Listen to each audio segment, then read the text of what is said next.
What's going on, everybody? Welcome back to another Raw review. This time, the June 28th, 1993 edition. We are just rolling through this right now. I do have to give you guys a heads up because I had to catch up on some of this. So forgive me if I forgot some of the storylines going on. I did take a month off because I had 2 months of saved up videos, and that's what you guys have been getting recently. So I watched the June 21st, 1993 edition on July 26th of 2020 in real life.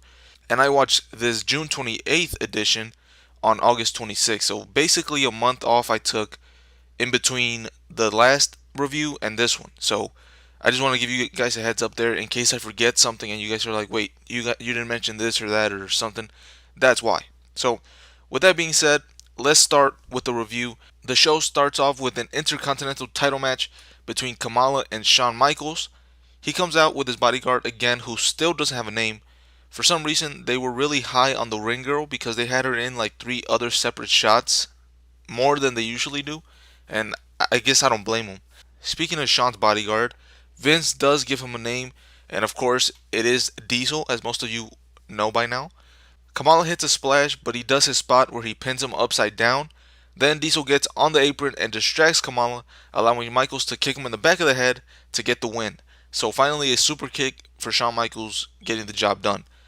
Then right after, Kamala, obviously upset, attacks Shawn after the match until Diesel gets in the ring and along with Shawn Michaels double team him and leave him laying.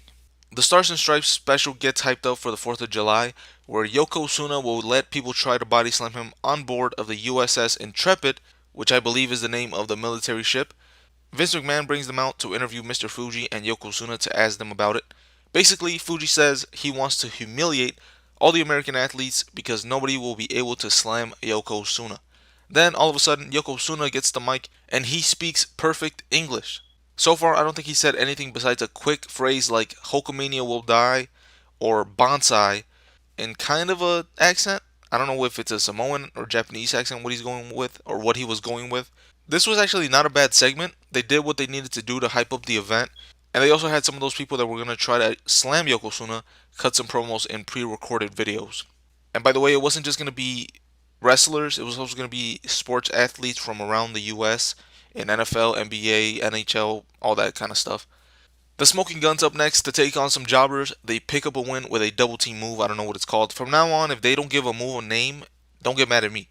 Blame the announcers. They're the ones who are supposed to be giving us all this information. But next up, we get another in-ring interview with Money Incorporated, who are no longer the tag team champions. Vince McMahon does say the word belts during this interview, so good for him. They bring up Razor Ramon and call him stupid for letting a nobody beat him, and then take his money. They tell him to go back to school where the Steiners went because they are still feuding with them, and the Steiners are the one who beat them for the belts. Then they can have the three brothers, Mo, Larry, and Curly. Gets a chuckle from Vince. So, looks like Razor Ramon is turning face soon, and we might also be getting Racer and the Kid, aka Sean Waltman, aka Six Pack, versus Money Inc. down the line somewhere. Next up, Adam Bomb gets a win on a jobber with the Atom Smasher, which is a power bomb, but thanks to the commentary for giving it a name. The next match is Bastian Booger taking on Crush. Bastian takes a terrible back body drop. Don't even know why they attempted that, to be honest. Crush gets sandwiched in between the ring post and Bastian Booger on the outside. Referee doesn't even bother counting.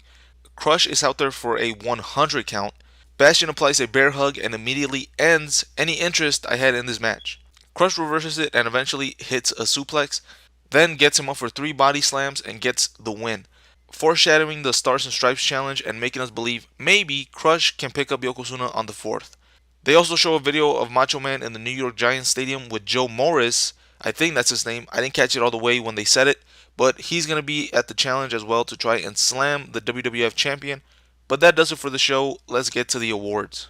For the best moment, I'm going to give it to when Money Inc. came out and talked crap about Razor Ramon, possibly setting up a face turn for him.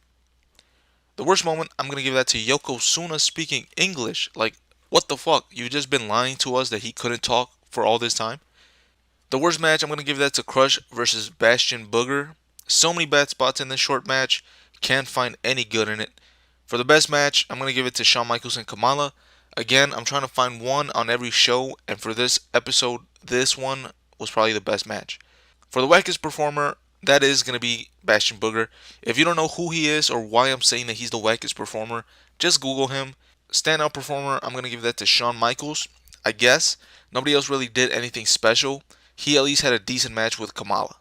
Money Inc. were good too, but Shawn performed in the ring, so I'll say he was better on this night. For the overall, I'm actually going to give it a B. Let's make it a B minus just to make myself feel a little bit better, but I don't know. I didn't see anything terribly wrong with the show. The main event sucked, but everything else had its place. I'm fine with the Atom Bomb and the Smoking Guns getting squash matches because they're new, unlike Tatanka or Bob Backlund getting those types of matches. Fuji and Yokozuna also did fine hyping up the special 4th of July show, and Money Inc.'s promo was good too, so that's going to add another tally in the good shows for Raw. And with that, I'm done. I'll catch you on the next one.